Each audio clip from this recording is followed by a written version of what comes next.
Hello students, very good morning. Raj Rasayan channel पर आपका स्वागत है। हम लोग इंग्लिश की क्लास लेकर आपके बीच हाजिर हैं। जैसा कि आपको पता है, हमारी इंग्लिश की क्लास का शेड्यूल होता है कि हम 10 नई स्पेलिंग के साथ में शुरू करते हैं। आज की नई स्पेलिंग्स क्या हो सकती है, हम सी पे बात कर रहे हैं। तो देखिए, आज की पहली स्पेलिंग हम लेते हैं कूल, COOL। कूल का मतलब होता है ठंडा। और देखिए, इसी की मिलती जुलती स्पेलिंग इसमें एक और है, कोल्ड, COLD। कोल्ड का मतलब भी ठंडा। और इसका ऑपोजिट होता है, विलोम शब्द होता है हॉट, HOT। हॉट का मतलब होता है गर्म। इसी टाइप से COME, कम, कम का मतलब आना, और इसका ऑपोजिट हो जाता है गो, GO। गो मतलब जाना। एक वर्ड होता है हमारा CAR, कार। कार का मतलब जो कार, हमारी एक व्हीकल होता है कार, वो। एक आप जनरली बातचीत में सुना होगा आपने, व्हाट्सएप पे चैट करते हैं, फेसबुक पे चैट करते हैं, या मैसेंजर पे चैट करते हैं। वो क्या चीज़ है? तो चैट का CHAT, चैट का मतलब होता है बातें करना, ठीक है। और एक हमारा स्पेलिंग होता है चेक, चीक, CHEEK। चीक मतलब गाल, ये गाल है ना। और कोल्ड और हॉट के बारे में हम बात कर चुके। आगे देखिए, मिलती जुलती स्पेलिंग्स में CAP, कैप का मतलब होता है टोपी, जो सिर में धारण की जाती है, टोपी, पगड़ी। और HAT, हैट का मतलब भी होता है टोपी या पगड़ी। लेकिन इसी हैट की स्पेलिंग में अगर हम एक ई और जोड़ देते हैं, यानी कि HATE, हैट। हैट का मतलब हो जाता है घृणा, नफरत, है ना। चलिए, ये आज की 10 स्पेलिंग हुई। अब अपन हमारे रेगुलर टेंस जो चल रहे हैं उसके बारे में बात करते हैं। आज का हमारा जो टेंस है वो टेंस है प्रेजेंट परफेक्ट कंटिन्यूअस टेंस, यानी टेंस नंबर 4। और इस टेंस नंबर 4 का सेंटेंस नंबर 1 हम आज स्टार्ट करेंगे, जिसमें देखिए इसका हेल्पिंग वर्ब जो होता है वो होता है हैज बीन और हैव बीन। देखिए, परफेक्ट का जो हेल्पिंग वर्ब था हैज और हैव, उसी के साथ में बीन वर्ड नया जुड़ जाएगा, हैज बीन और हैव बीन। और एक वचन के साथ में हैज बीन का प्रयोग करेंगे, जिसमें थर्ड पर्सन एक वचन आएगा, ही, सी, इट वगैरह, है ना, या किसी का नाम है। और हैव बीन जो है वो I, V और U, ये क्या हो गया, फर्स्ट पर्सन और सेकंड पर्सन। और बहुवचन जो भी होगा उसके साथ में हम लोग हैव बीन का प्रयोग करेंगे।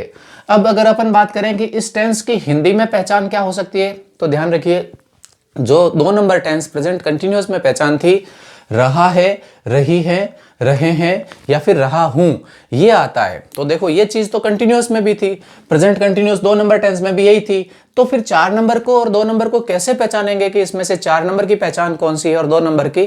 तो ध्यान रखिए, अगर परफेक्ट कंटिन्यूअस होगा तो उसके साथ में कोई ना कोई समय जरूर दिया हुआ होगा। समय मिनट में हो सकता है, समय घंटों में हो सकता है, समय सेकंड में हो सकता है, समय दिनों में हो सकता है, महीनों में, सप्ताह में, सालों में, कैसे भी हो सकता है, लेकिन टाइम पीरियड जरूर दिया हुआ होगा, ठीक है। इससे हम पहचान लेंगे कि वो हमारा टेंस जो है वो प्रेजेंट कंटिन्यूअस नहीं होकर के परफेक्ट कंटिन्यूअस है। अब अगर अपन इसके सेंटेंस की बात करें तो पहला सेंटेंस आता है सिंपल सेंटेंस। और सिंपल सेंटेंस के अंदर फॉर्मूला क्या बनेगा, देखिए, सब्जेक्ट, फिर हेल्पिंग वर्ब, हेल्पिंग वर्ब के बाद में वर्ब की फर्स्ट फॉर्म, उसके साथ में हम ING लगा देंगे। और जहां भी, एक बात और दिमाग में बिठा लीजिए, जहां पर भी कंटिन्यूअस नाम आता है, हमने टोटल स्टार्टिंग में डे फर्स्ट की क्लास में हमने 12 टेंस के बारे में बात करी थी, उसमें ध्यान रखिए 2 नंबर 4, 6, 8, 10 और 12, यानी सम संख्याओं वाले सारे में कंटिन्यूअस नाम आता है। जहां भी कंटिन्यूअस नाम आता है वहां वर्ब की फर्स्ट फॉर्म और ING आप लगा दीजिए। ये टेंस का सीधा सा फॉर्मूला है। साथ में ऑब्जेक्ट होगा, और फिर टाइम के लिए हम उसको एक प्रीफिक्स लगाएंगे, सिंस और फॉर। अब ध्यान रखिए, सिंस कहां लगेगा और फॉर कहां लगेगा।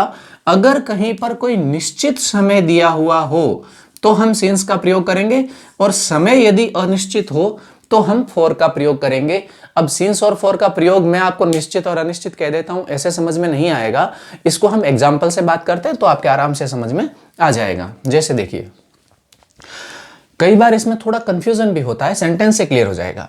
राहुल 9 बजे से पढ़ रहा है। देखिए, पीछे ये पहचान आ रही है, रहा है। ये रहा है 2 नंबर टेंस कंटिन्यूअस में भी था, लेकिन यहां एक शर्त आ गई 9 बजे से। ये जो टाइम आ गया, ये टाइम बता रहा है कि इस रहा रही के साथ में टाइम आ गया, समय आ गया, इसलिए ये 4 नंबर टेंस हो गया प्रेजेंट परफेक्ट कंटिन्यूअस। अब राहुल 9 बजे से पढ़ रहा है, हम इस फॉर्मूले के हिसाब से बात करें तो सब्जेक्ट कौन हुआ, राहुल। तो इंग्लिश बनाते हैं इसकी, Rahul.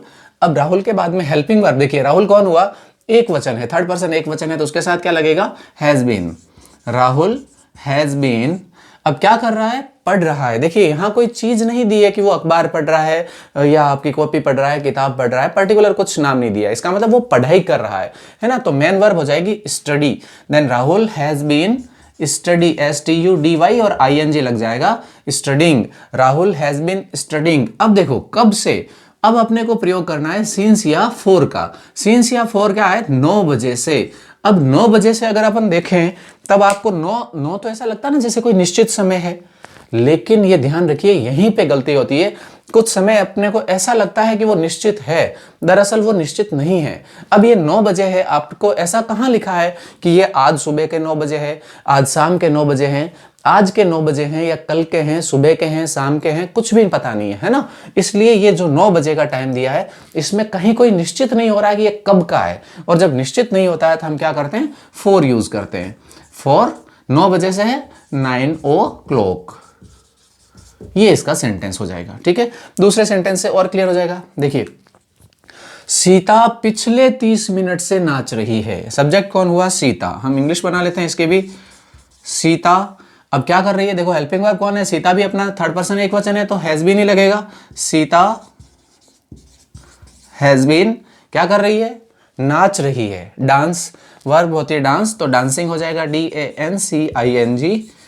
Sita has been dancing. अब कब से, देखिए 30 मिनट। अब 30 मिनट तो निश्चित नहीं है, लेकिन इसने एक शर्त डाल दी उसके साथ में, और पिछले 30 मिनट, यानी वो अभी बात करिए पिछले 30 मिनट का मतलब अभी से जस्ट 30 मिनट पहले।